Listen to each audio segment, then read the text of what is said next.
Hey everybody, I'm Zach and I like movies, and I'm here to do a review for The First Omen. This is the surprise prequel film to the 1976 horror classic The Omen, a movie that, despite having its maintaining a longevity, with its iconic shock kills and its imitable iconic Latin choir theme, I don't find it all that scary. I actually find it more funny because it's just very over the top with especially with its kills, and especially that theme, because they just spam that a whole lot in the movie. I really think that the original Omen, probably the reason it doesn't get talked about in the same breath of like other evil child horror movies, schlock B movie, like evil kid horror movies, like The Village of the Damned, for example. I think it's mostly because it's all dressed and gussied up in this like prestige 70s era filmmaking in a very post Exorcist 70s landscape. But it is still remembered for plenty of reasons, despite my problems with it. And I was a little skeptical about this movie, like when I heard that it was a prequel. But then I saw a trailer for it. Whoever cut that trailer understood the assignment, because it didn't give anything away, didn't even really tell me much about it. It just showed off the vibe, and the vibes were rancid. And the vibe of the movie is malevolence, is dread, is impending, suffocating doom. Because despite its own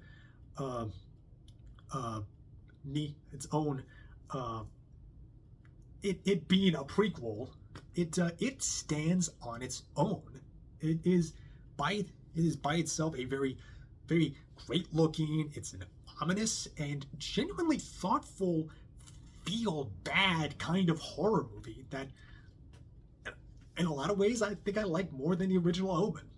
So it's about a young woman named Margaret, and she travels to Rome, Italy, to take up the cloth. She wants to be a nun for the Catholic Church, and at the convent she is acclimating well, and she takes a shine to a troubled girl, a creepy troubled kid named Carlita, and she feels a kinship and a bit of a personal responsibility because Carlita, because Margaret also has a personal history of like being a troubled kid and maybe having hallucinations. Maybe she got violent, and then weird things start to happen. Very sinister things start to happen, and something that was very apparent was that this movie has a lot of horror classic DNA in it. You could sort of like see a lot of the building blocks of Suspiria from this. But if you trade it out, like the psychedelic dancing school with a very oppressive and patriarchal Catholic Church convent, but you also have a lot. On top of that, you have a lot of the anxiety of bodily autonomy going on, not just because of the Catholic Church, but it's also set in 1971, right around the turn of the sexual revolution, and there's a lot of student protests and worker protests happening in the film. And of course you have a lot of like horror movie, have a lot of like bit of cliched horror movie moments. There's like loud jump scares, but it's only loud because they play a sound, bit of loud noise. You have a great lineup of character actors that are just like lurking about and like kind of hemming it up. There's Bill Nighy as a cleric, who's like definitely not evil. I only have your best interests at heart. There's like creepy nuns, and then there's Ralph Ineson, who's man, I just love hearing him talk. His voice is like smoked hickory. And the consistently fantastic low lit the whole movie is so captivating. And even and sure there are like some kind of groan worthy moments. It's like there are like again there's some like cliched horror moments later on in the movie. There's that part where like guys walking into the road, then oh no, we got hit by a car. But the way it's shot and edited, it actually does its own thing with it, and it winds up being like pretty acceptable. And there's a lot of other creative imagery of its own. Like there's a moment where like the camera will pull back, and then you see the candles and the lamps that like form a sharp toothed mouth. It's really fun stuff like that. And I also on top of like all of the other classic, all the further classic horror stuff, this actually like takes some swings with some of that other horror DNA. This actually, to my surprise, manages to pull like big all-timer horror moments. Like this definitely like leans into the more like the like devil rape cult shit from like Rosemary's Baby. Spoiler, I guess. Spoiler, the real spoiler. Rosemary's Baby, like 50 years old. And then, but like even more direct pulls. Like there's an insane moment of where Margaret is just like spasming and convulsing like a mad woman. That is a very direct reference to the subway scene from Possession. If you know, you know. And even not even too far after that, there is the extreme close-up of the bloodied eyeball going panic mode from the original Texas Chainsaw Massacre. And these moments feel totally earned. They're not just cheap, shallow horror movie nerd references. These are like they feed into the greater mood and anxiety of the story. And oh man, the entire atmosphere is so just shadowed and dark, and it's a real feel bad horror movie. And this movie really, and some of the best moments is not just when like you hear this movie score where you have its own choir just going gonzo. So at some points they're just trying to reach higher and higher notes for longer and longer. This movie knows when to use silence to its advantage. For example, it would have moments where like the camera is locked on a wall that is completely covered in darkness, but you can just make out that there's some possibly human shape in the shadows. And then it stands up and very quietly walks towards you, and I'm getting goosebumps just thinking about it. And man, I really have to give it to one, the lead actress. This is Nell Tiger Free, who was actually a Game of Thrones alumni. She was a one of the Baratheons, I think. I can't remember exactly which one, but she absolutely threw herself into this performance, I would say. And not just her, but also you have Ralph Ineson, who's a lot of fun to watch. One of the creepy nuns, Sonia Braga, and you also have like an extra who's like has a great it's a great slasher smile, and I gotta, but my full credit has to go to the director Arkasha Stevenson, because this is her first feature.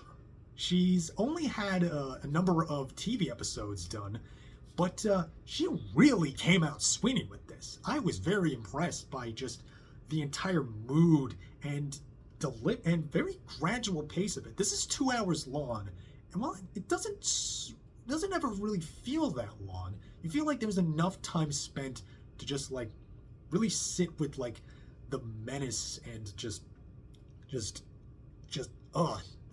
these the honestly satanic imagery. Like I would be very surprised if any other studio horror movie or hell any studio released movie this year has any of the kind of graphic imagery that this movie pulls off. I won't give it away because it's literally it's gross. It really does give you the heebie-jeebies. It is so yeah, absolute props to Stevenson there. They're very, very impressed.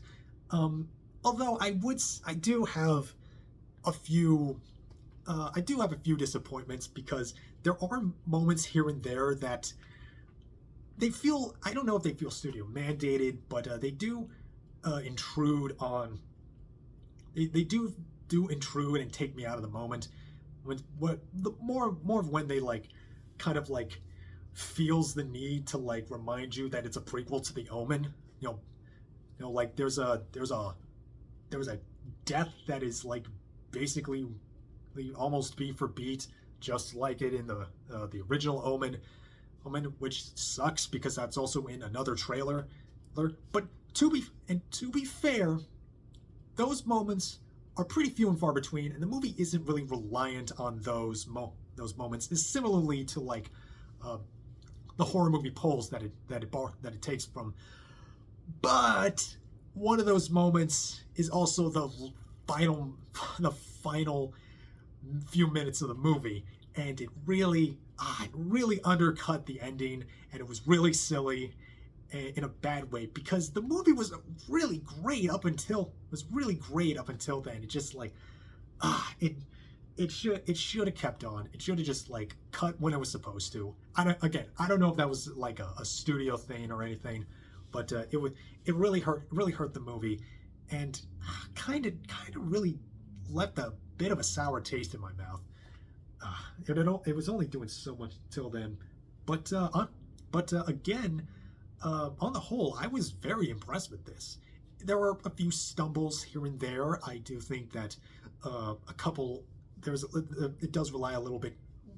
The scares do rely a bit on like a lot of classic horror cliches that do feel tired, and but when it does build back up and it does sell itself on its own strengths in its atmosphere and the performances and its imagery, it really is worth your time. It really does.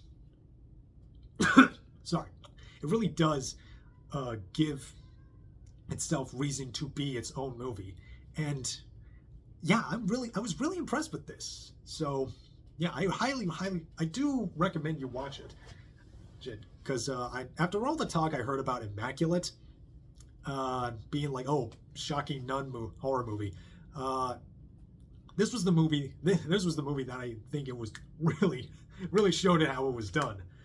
So yeah, I'm feeling like a strong 6 to light 7. I think it would have been like a much more confident 7 if it did just leave out some of the more like cliched moments and those like obvious callbacks. But yeah, very impressed. Really looking optimistic about Arkasha Stevenson's films moving forward.